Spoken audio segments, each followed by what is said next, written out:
फरवरी first shift में आपके CRPF के हेड कांस्टेबल एग्जाम में कौन कौन से क्वेश्चन पूछे गए। पहला क्वेश्चन जो आया हुआ था कि सालाबाई की संधि के समय भारत का गवर्नर जनरल कौन था।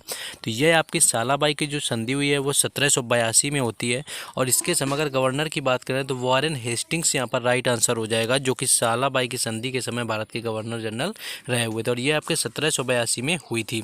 संधि में दोनों पक्षों के बीच आपके 20 वर्षों के लिए शांति की गारंटी दी गई थी, यानी दोनों पक्षों में आपकी दी गई थी। इसके जो आपके मुख्य प्रावधान थे जिसमें कि आपका सालसठ जो राज था वो आपका अंग्रेजों के कब्जे में रहना चाहिए हुआ था। तो ये क्वेश्चन यहाँ पर पूछा गया था। चलिए नेक्स्ट क्वेश्चन देखेंगे।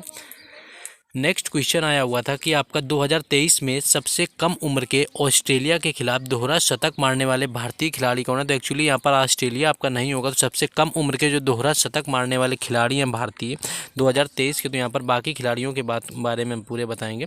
तो जो 2023 में आपका शुभमन गिल आपको दिया हुआ था, यानी शुभमन गिल आपका राइट आंसर था, जिन्होंने आपके 2023 में 23 वर्ष की उम्र में आपका न्यूजीलैंड के खिलाफ दोहरा शतक बनाया हुआ था। तो अगर आपका खिलाफ पूछा गया था तो ये न्यूजीलैंड के खिलाफ था। वहीं अगर 2022 की बात की जाए तो ईशान किशन ने आपके 24 वर्ष में आपके बांग्लादेश के खिलाफ में दूसरा शतक बनाया हुआ था। वहीं 2013 में रोहित शर्मा ने आपके 26 साल में ऑस्ट्रेलिया के खिलाफ ये बनाया हुआ था। 2014 में भी आपके रोहित शर्मा ने 27 साल में भी आपके श्रीलंका के खिलाफ दोहरा शतक बनाया हुआ था। यानी 2023 में शुभमन गिल ने बनाया हुआ है, 2022 में ईशान किशन ने बनाया हुआ था जो कि बांग्लादेश के खिलाफ था, और आपका यहाँ पर शुभमन गिल ने 2023 में यहाँ पर न्यूजीलैंड के खिलाफ बनाया हुआ है। नेक्स्ट क्वेश्चन देखेंगे।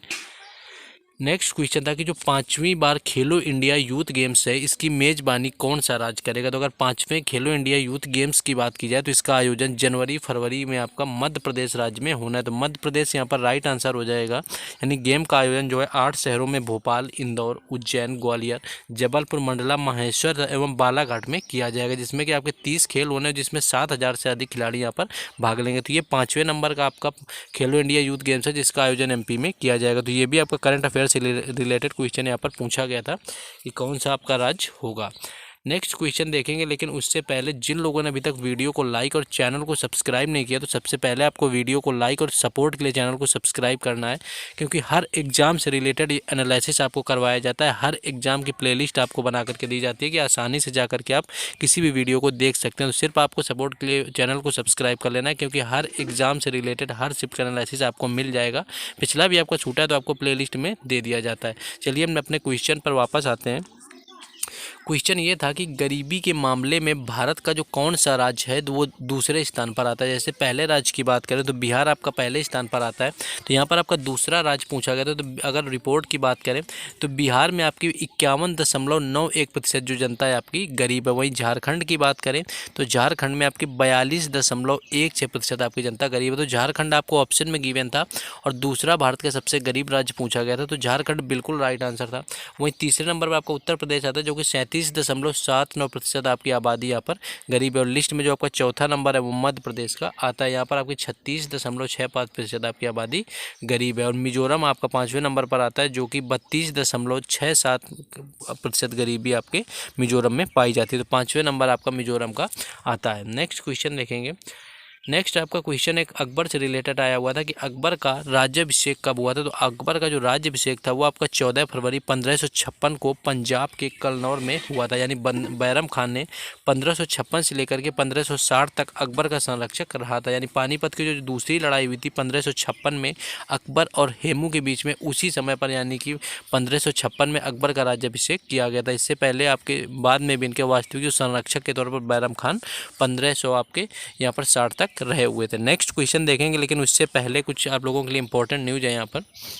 तो जैसा कि जिन लोगों का एग्ज़ाम अभी तक हो गया और कुछ लोगों का एग्ज़ाम आगे आने वाली शिफ्टों में है, तो जैसा कि पता होगा कि हर शिफ्ट में आपके यानी हर एग्ज़ाम जो भी आपके होते हैं उनमें क्वेश्चन रिपीट होने के बहुत ज़्यादा चांसेस होते हैं।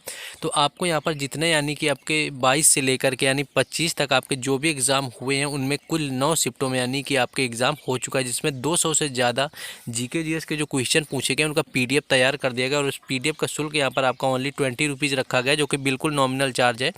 तो वहाँ पर आपको क्या होगा कि जैसे कि आपको ये परचेज कर लेते हैं तो आगे आने वाले शिफ्टों में एग्जाम है तो आपको सारे क्वेश्चन एक साथ मिल जाएंगे। तो आपको अगर रिपीट होते हैं 3 से 4 क्वेश्चन भी आपके रिपीट हो जाएंगे आराम से, तो काफ़ी इसका बेनिफिट मिल जाने वाला है। तो व्हाट्सएप नंबर यहाँ पर गिवन है, आपको इस व्हाट्सएप नंबर पर कॉन्टैक्ट कर लेना और ये PDF परचेज कर लेना। बाकी और जो भी आपके अपडेट है, बाकी जो आपके डेली बेसिस पर PDF और बाकी सारी अपडेट आपको व्हाट्सएप ग्रुप और टेलीग्राम चैनल दोनों पर दी जाती है, जिसका लिंक आपको डिस्क्रिप्शन में दिया हुआ है। तो वहाँ से आपको जरूर जुड़ जाना है और यहाँ पर आपको व्हाट्सएप कांटेक्ट करके ये आपके 9 शिफ्टों के 200 जो आपके क्वेश्चन पूछे गए इनकी एक PDF तैयार कर दी गई एक्स्ट्रा फैक्ट के साथ में, तो आपको जरूर परचेज कर लेना। चलिए अपने क्वेश्चन में वापस आते हैं।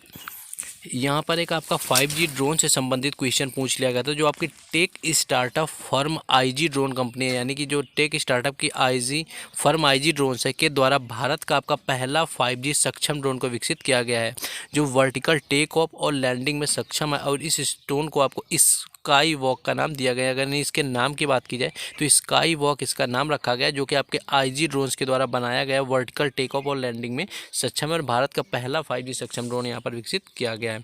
इसका उपयोग जो है आपका रक्षा, चिकित्सा और अनुप्रयोगों के अतिरिक्त आपका अन्य क्षेत्रों में भी किया जा सकता है। नेक्स्ट क्वेश्चन हम लोग देखेंगे।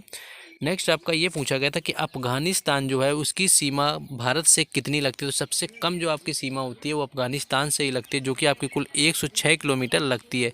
यानी आपकी कुल 7 देशों से आपकी भारत की सीमा लगती है, जो कि भूस्थलीय सीमा की बात कर रहे हैं। बाकी तो 9 राज्यों से आपकी 9 देशों से लगती है।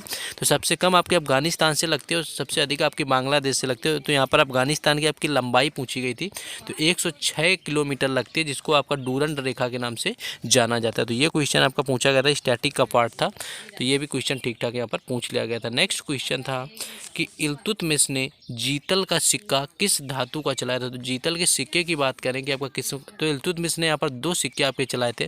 पहला यहाँ पर एक चांदी का चलाया हुआ था जिसे कि टंका के नाम से जाना जाता था। दूसरा आपका तांबे का जीतल चलाया, जो कि पूरी तरह से अरबी सिक्के थे। तो तांबे का यहाँ पर पूछा हुआ था, तो आपका जीतल जो बना हुआ था इल्तुतमिश के द्वारा चलाया गया सिक्का वो तांबे का बना हुआ था। और वहीं पर चांदी की बात करें तो ये आपका टंका नाम से था, जो कि चांदी का बना हुआ था। इसमें चांदी का आपका सिक्का 175 ग्राम का होता था।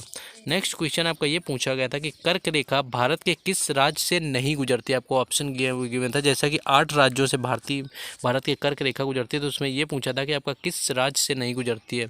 तो भारत की जो कर्क रेखा है 8 राज्यों में आपके गुजरात, राजस्थान, मध्य प्रदेश, छत्तीसगढ़, झारखंड, पश्चिम बंगाल, त्रिपुरा तथा मिजोरम, इन 8 राज्यों से आपके होकर के भारतीय राज्यों से कर्क रेखा गुजरती है। तो आपको उसमें गोवा दिया हुआ था कि आपको ये पूछा था किससे नहीं गुजरती है, तो गोवा आपका राइट आंसर था, जो कि आपको ऑप्शन में गिवन था। तो गोवा से आपके भारतीय रेखा नहीं गुजरती। नेक्स्ट क्वेश्चन आपका क्रोमियम से संबंधित एक आया हुआ था कि आवर्त सारणी में क्रोमियम को किस वर्ग समूह में रखा गया। तो क्रोमियम एक रासायनिक तत्व है जो आपके रासायनिक नजरिए के संक्रमण धातु का समूह माना जाता है। तो क्रोमियम से यहाँ पर रिलेटेड पूछा गया था।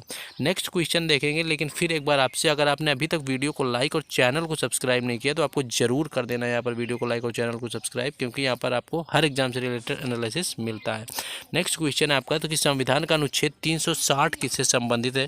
तो आपका जो अनुच्छेद 360 है आपका राष्ट्रपति के वित्तीय आपातकाल की घोषणा करने का अधिकार देता है, यदि वह संतुष्ट ऐसी स्थिति उत्पन्न हुई है जिसके कारण भारत उसके क्षेत्र में किसी भी हिस्से की वित्तीय स्थिरता या क्रेडिट का खतरा है, तो भारत के संविधान के अनुच्छेद आपके 360 के तहत आपके वित्तीय आपातकाल लगा सकता है। तो ये आपका वित्तीय आपातकाल जो संबंधित है यहाँ पर आपके अनुच्छेद 360